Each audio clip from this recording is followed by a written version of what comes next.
श्रावण महिना सुरू झाला की अनेकांच्या घरी एक प्रश्न नक्की ऐकू येतो की यंदा श्रावणात सत्यनारायण कधी घालायचा. भगवान विष्णू देवशयनी एकादशीपासून 4 महिने योगनिद्रेत जातात. आपण असे लहानपणापासून ऐकत आलो आहोत. पण मग एक मोठा प्रश्न उभा राहतो. जर भगवान विष्णू योगनिद्रेत असतील तर श्रावण महिन्यात त्यांच्या सत्य स्वरूपाची म्हणजे सत्यनारायणाची पूजा का केली जाते? श्रावणात सत्यनारायण केल्याने काय घडतं व ही परंपरा कशी सुरू झाली?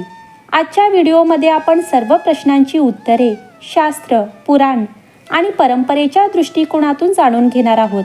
त्यामुळे व्हिडिओ शेवटपर्यंत नक्की पहा. अनेक जण म्हणतात श्रावण आला की घरात सत्यनारायण हा घालायचाच. काही जण नवस फेडण्यासाठी करतात, तर काही जण घरात मंगल कार्य झाल्यावर, तर काही जण दरवर्षी श्रावणात एकदा तरी पूजा घालतात.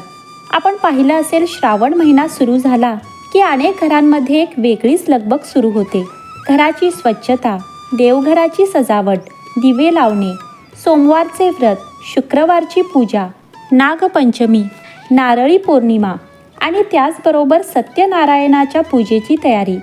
पण यामागे शास्त्र काय सांगतं? हिंदू धर्मातील 18 पुराणांपैकी स्कंद पुराण हे सर्वात मोठ्या पुराणांपैकी एक मानले जाते. श्री सत्यनारायण व्रताचे मुख्य वर्णन स्कंद पुराणातील रेवाखंडात आहे. या ग्रंथात नारद मुनी भगवान विष्णूंना विचारतात की कलियुगातील सामान्य माणसाला सहज करता येईल असे कोणते व्रत आहे ज्यामुळे त्यांची दुःख दूर होतील, मनोकामना पूर्ण होतील आणि त्यांना धर्म, अर्थ, काम आणि मोक्षाची प्राप्ती होईल. तेव्हा भगवान विष्णू म्हणाले, सत्यनारायण व्रत हे अत्यंत सोपे आणि कलियुगात विशेष फलदायी आहे. कारण या व्रतात माझ्या सत्य आणि नारायण रूपाची पूजा केली जाते. सत्य म्हणजे जे कधीही बदलत नाही, जे शाश्वत आहे, जे अटळ आहे, जे त्रिकालबाधित आहे. आणि नारायण म्हणजेच संपूर्ण जगाचा आधार असलेले परमेश्वर. हे रूप काल, स्थान आणि परिस्थितीवर अवलंबून नसून सत्य आणि धर्म जिथे आहे तिथेच सत्यनारायणाचे अस्तित्व आहे. पण हे व्रत श्रावण मासातच का? श्रावण महिन्याला भक्ती, श्रद्धा आणि आध्यात्मिक साधनेचा महिना असेही म्हटले जाते. श्रावण मास हा जरी भगवान शिवांना समर्पित असला तरी शिव आणि विष्णू हे परस्पर पूरक तत्व मानले जातात. त्यामुळे या महिन्यात भगवान शिवांसोबतच सत्यनारायणाची उपासना केल्यास दुहेरी पुण्य लाभतं. श्रावण मास हा संयम, व्रत, उपवास, नामस्मरण, सात्विक जीवन व पुण्यसंचयाचा महिना मानला जातो. या महिन्यात अनेक लोक मांसाहाराचा त्याग करतात.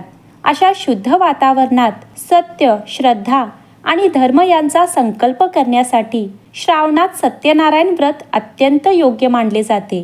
सत्यनारायण हे भगवान विष्णूंचे एक मंगल स्वरूप मानले जाते. सत्य म्हणजे सत्यता आणि नारायण म्हणजे विश्वाचे पालन करणारे भगवान विष्णू.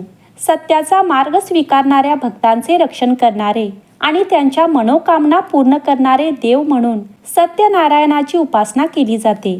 जो कोणी सत्यनारायणाचे व्रत पूर्ण श्रद्धेने करतो तो भगवान सत्यनारायणाच्या दयादृष्टीने आपले धन आणि आरोग्य निश्चिंतपणे समृद्ध ठेवतो. यामुळे निर्धनांना धन मिळते, काही विशिष्ट बंधनातून मुक्ती मिळते व व्यक्ती आपल्या भीतीवर मात करतो आणि त्याला परम सुख प्राप्त होते व शेवटी तो निश्चिंतपणे सत्यपूर म्हणजे श्रीहरी विष्णूंच्या वैकुंठस्थानी पोहोचतो. कोणतीही पूजा करण्यासाठी भक्ती ही एकमेव पात्रता पुरेशी आहे. आपल्याकडे जे काही आधीपासूनच आहे त्याबद्दल परमेश्वराप्रती कृतज्ञता व्यक्त करण्यासाठी आणि पूजा करण्याच्या बदल्यात कोणतीही उपकाराची अपेक्षा न ठेवता पूजेच्या शेवटी प्रसाद आणि गरजूंना अन्नदान करणे हे देखील सर्वोत्तम आहे. पण सत्यनारायण श्रावणातच घालावा का? तर स्कंद पुराणातील सत्यनारायण व्रताच्या मूळ कथेत श्रावणातच सत्यनारायण करावा असा स्पष्ट उल्लेख नाही. सत्यनारायण पूजा वर्षभर कोणत्याही शुभ दिवशी करता येते. मात्र श्रावण महिन्यातील गुरुवार, पौर्णिमा आणि कुटुंबाच्या सोयीचा शुभ दिवस निवडून अनेक जण ही पूजा करतात. व श्रावणातील श्रावण पौर्णिमा ही पूर्णत्व, समृद्धी आणि वैदिक संस्काराची तिथी असल्यामुळे अनेक घरांमध्ये श्रावण पौर्णिमेला सत्यनारायण करण्याची प्रथा आहे. पण श्रावणातच सत्यनारायण का घातला जातो? तर या काळात वातावरणात मोठे बदल होतात. पाऊस पडतो, संपूर्ण निसर्ग हिरवेगार होते, पृथ्वी नव्या जीवनाने फुलते. अशा सात्विक वातावरणात केलेली पूजा, जप, व्रत आणि दान यांना पुण्यदायी मानले जाते. पूर्वीच्या काळात श्रावण महिन्यात भरपूर पाऊस पडत असे. शेतीची कामे ठराविक टप्प्यावर असत आणि संध्याकाळी संपूर्ण कुटुंब एकत्र बसत. या काळात पुराणकथा ऐकणे, भजन, कीर्तन, हरिपाठ आणि सामूहिक पूजेची परंपरा होती. सत्यनारायणाची पूजा किंवा कथा ही संपूर्ण कुटुंबाने एकत्र बसून केली जाणारी पूजा. श्रावण हा चातुर्मासातील अत्यंत पवित्र महिना असल्यामुळे विष्णू भक्ती आणि कौटुंबिक एकतेसाठी श्रावणात सत्यनारायण पूजेला विशेष महत्त्व प्राप्त झाले. सत्यनारायण हा भगवान विष्णूंचा असा भाव आहे जो भक्ताला बाह्य यशाबरोबरच अंतःकरणातील शांतताही देतो. या व्रताच्या प्रभावामुळे घरात सुखशांती व समृद्धी नांदते. कौटुंबिक मतभेद देखील कमी होण्यास मदत होते आणि नवीन कार्याला शुभ प्रारंभ मिळतो व मनोकामना पूर्ण होण्यासही प्रार्थना केली जाते. आपल्याला सत्य, प्रामाणिकपणा आणि धर्माचरणाची प्रेरणा मिळते. सत्यनारायणाने स्वतः सांगितले आहे, जो मनुष्य श्रद्धेने सत्यनारायण व्रत करील, माझी पूजा करील, कथा ऐकेल आणि सत्याचा मार्ग स्वीकारेल, त्याच्या जीवनातील अनेक संकटे दूर होतील आणि त्याला अंतःकरणात समाधान प्राप्त होईल.